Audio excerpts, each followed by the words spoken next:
할렐루야, 할렐루야. 여러분과 늘 함께 말씀으로 인연이 되어 있는 최한권 목사입니다. 오늘은 애굽에서 출애굽하는, 다시 말하면 세상 밖으로 나오는 특별한 암호를 한번 알려드리겠습니다. 사람들은 에덴 동산을 천국이요, 낙원이요, 파라다이스라고 얘기를 하고 있습니다. 그런데 거기서 아담과 이브가 나왔습니다. 그것을 쫓겨났다, 하나님이 내던졌다, 이렇게 얘기합니다. 누가 그렇게 이야기를 했습니까? 에덴 동산을 하나님께서 사명을 주고 문을 활짝 열어젖혀서 그들을 바깥으로 나오도록 인도했다고는 생각 못하십니까?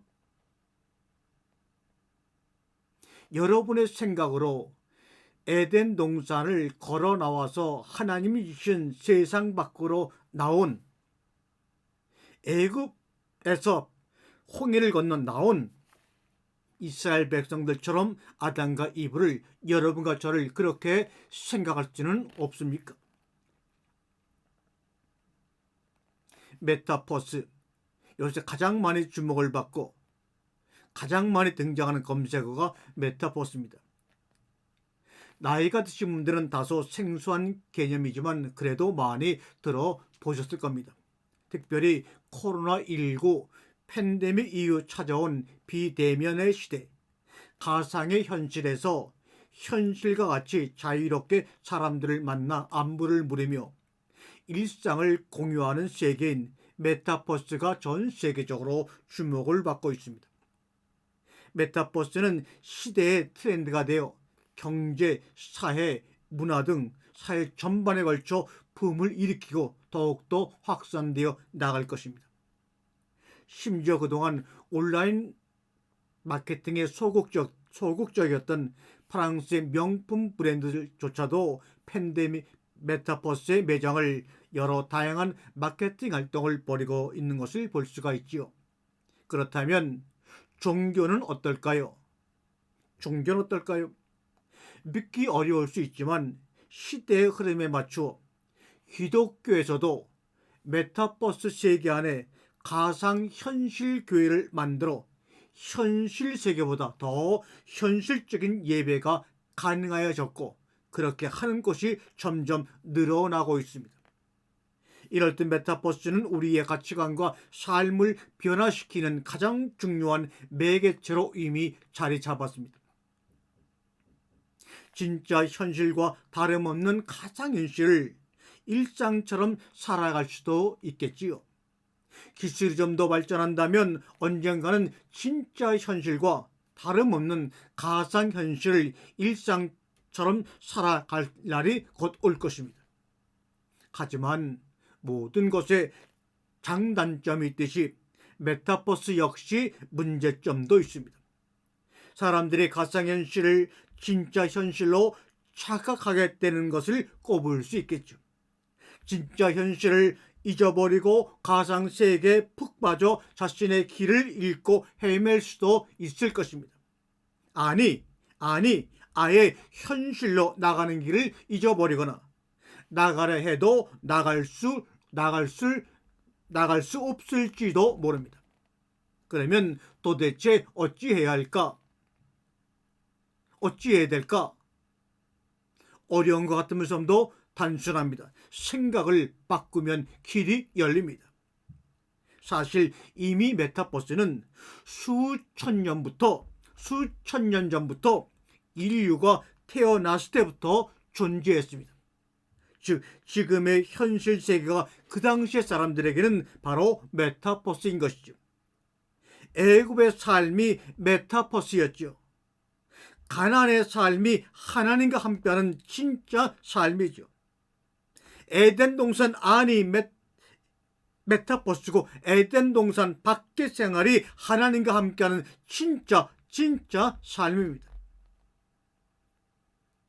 불교의 내용을 인용해서 그렇습니다만은 금강경에는 이런 구절이 나옵니다.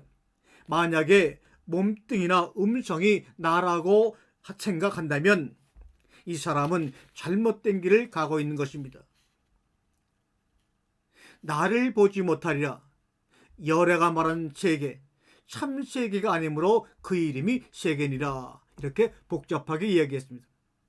무슨 말이냐? 내 몸뚱이나 음성은 다만 아바타일 뿐 진짜 내가 아니라는 겁니다.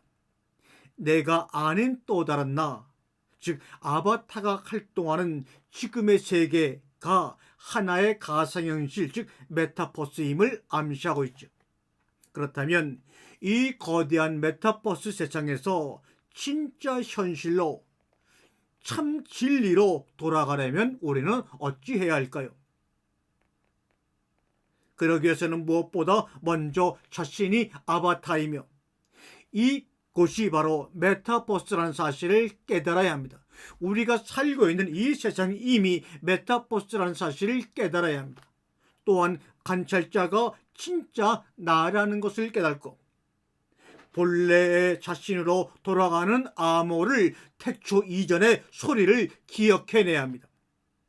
그런데 그 기억해내는 것은 우리의 힘으로 하는 것이 아니라 성령이 임하시게 되면 내가 너희를 기억나게 하고 생각나게 하리라는 하나님의 약속이 있습니다.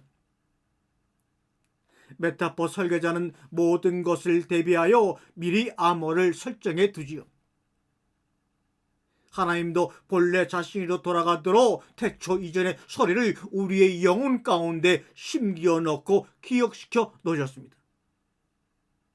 그 암호에 대한 바른 해석이 바로 성경의 하나님의 말씀입니다. 그래서 우리는 말씀을 바로 깨달아 자유와 평안함을 누려야 합니다. 다른 길은 아무것도 없습니다. 어둠이 없는 빛이 있을까요? 어둠이 없는 빛은 없습니다.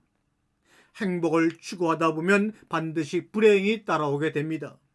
인생을 살다 보면 오르막길이 있지요.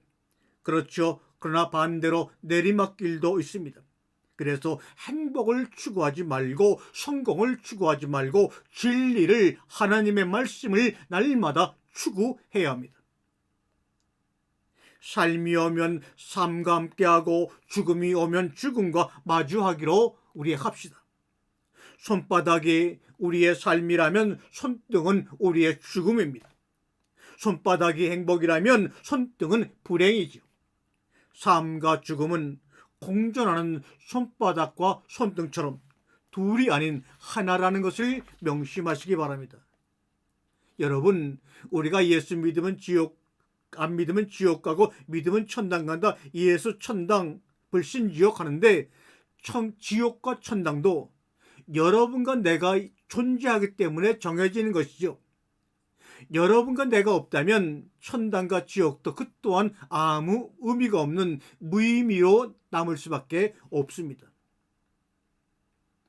이 세상의 세간사는 조용히 들여다보면 다 인연으로 이루어져 있습니다. 혼자 독립적으로 쓸 수 있는 것은 아무것도 없습니다.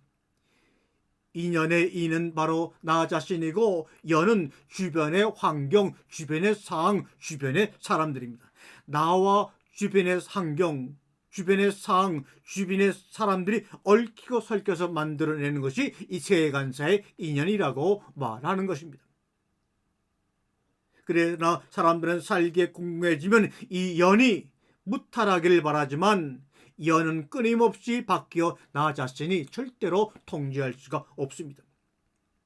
그래서 나 자신을 영으로 만든다면 어떨까 해서 불교에서는 무라고 하기도 하고 아집을 버리자고도 합니다.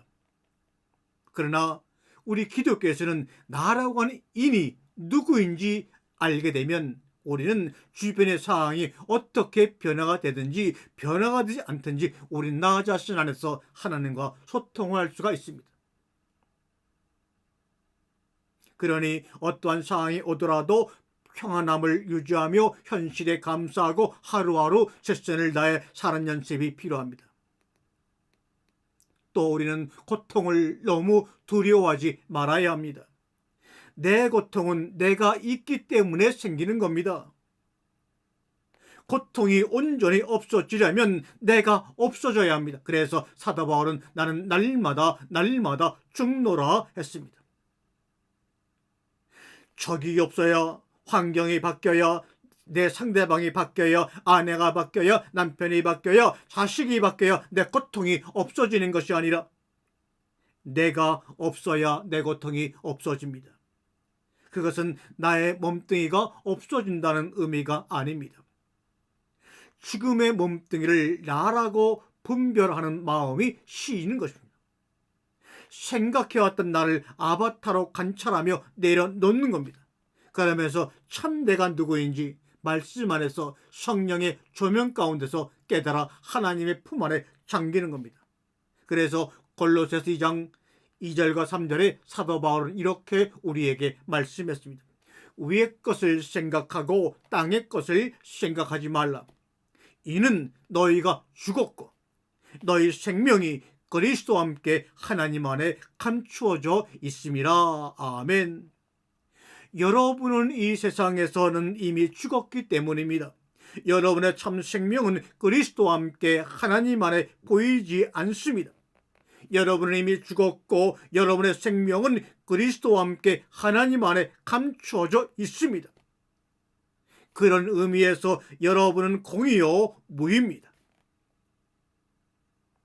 탐욕과 가진 갈등은 몸과 마음이 나의 것이라고 하는 그릇된 관념에서 생겨납니다. 그래서 이 몸과 마음을 만족시키기 위해서 사람이나 재물을 자신 쪽으로 끌어당기며 생기는 수많은 번뇌가 우리의 삶을 공공하고 고통스럽게 만듭니다. 우리는 분명히 알아야 합니다. 잊어버린 것과 잃어버린 것은 천지 차이입니다. 잃어버린 것은 내가 지금 가지고 있지 않은 것을 의미합니다. 그러나 잊어버린 것은 내가 가지고 있는 것이고 다만 기억하지 못할 뿐입니다. 즉 돌이켜보고 관찰하면 알게 되는 것입니다. 기억만 하면, 깨닫기만 하면 된다니 이 얼마나 쉽습니까? 우리는 창세기 1장 1절의 태초의 기억을 잊고 살아갑니다. 그래서 성령을 통해 기억나게 하시는 그 조명 가운데서, 은혜 가운데서 그것이 기억날 때 남녀노소 빈부귀천 많이 알고 모름의 차이 없이 우리는 우리 자신의 참 자신을 발견할 수가 있는 겁니다. 우리는 어머니 자궁에 10개월을 잊어버린 것이 아니라 잊고 살고 있습니다. 나의 고통은 다시 말하자면 내가 있기 때문입니다. 내 고통이 완전히 없어지려면 내가 날마다 죽어 없어져야 합니다. 그래서 너희의 생명이 그리스도와 함께 하나님 안에 감춰져 있다고 하는 골로새서 3장 3절의 말씀이 이루어져야 합니다. 이 진리를 알아야 행복과 자유의 첫 단추를 끼울 수 있습니다. 그러나 많은 사람들은 이 진리를 생각지 아니하고 언제나 나는 존재하면서, 나는 뻣뻣하게 살아있으면서 고통만 없애고 행복만 오기를 바라고 있습니다. 그것은 밑 빠진 독에 물 붓기와 다름이 없습니다. 이미 내가 하나님 안에 그리스도와 함께 감춰져 있는데 깨달음이 오면 어떻고 안 오면 어떻습니까? 그들은 이미 지금 여기서 행복한 자들입니다. 나는 누구인가? 나는 무엇인가? 고민할 필요 없습니다. 학교 공부는 지식을 쌓아가는 공부고 신학 공부는 지식을 쌓아가는 공부이지만 성경 공부는 알던 지식을 놓아가는 공부입니다. 그래서 모름으로 들어가는 공부입니다. 생각을 쉬어야 오히려 답이 나오는 겁니다. 참된 설교와 참된 진리는 내가 알고 있던 것마저도 모름이라고 내려놓는 상태로 인도하는 것이 참된 설교 말씀이고 하나님의 말씀을 들려주는 것입니다.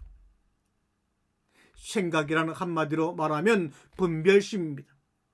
너와 나, 이익과 손해, 선과 악, 행복과 불행, 생과 사를 이분법으로 나누는 마음입니다.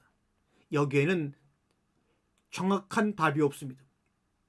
오히려 분별심이 쉰 상태에서, 분별심이 멈춘 상태에서 무심결에 나오는 답이 진정한 답입니다. 사람들은 늙고 죽습니다. 늙고 죽음의 원인은 과연 뭘까요? 그것은 바로 내가 태어났기 때문입니다. 태어나지 않았다면 늙을 일도 죽을 일도 없는 것입니다. 그러면 왜 나는 태어났을까? 그러면 왜 나는 태어났을까? 이 문제에 대한 해답을 제가 드릴 능력이 없습니다. 여러분 각자가 성령의 조명과 말씀 안에서 깊이 생각하여 하나님이 주시는 각자의 답을 찾기를 간절히 바랍니다. 죽음은 확실하고 삶은 불확실합니다. 나는, 너는 반드시 죽습니다. 나의 삶은, 너의 삶은 반드시 죽음으로 끝을 맺습니다. 죽음. 유일하게 죽음만이 인류에게 공평합니다. 그런데 과학의 발달로 생명이 연장되거나 죽지 않는다면 이 땅은 끝없는 불공정으로 치달아 버리고 말 것입니다. 그래서 이쪽에서 저쪽으로 말씀을 통하여 건너가야 합니다. 그것이 바로 십자가의 나무 역할입니다. 그렇지 않으면 이 땅이 지옥이 아니고 무엇이겠습니까? 아멘.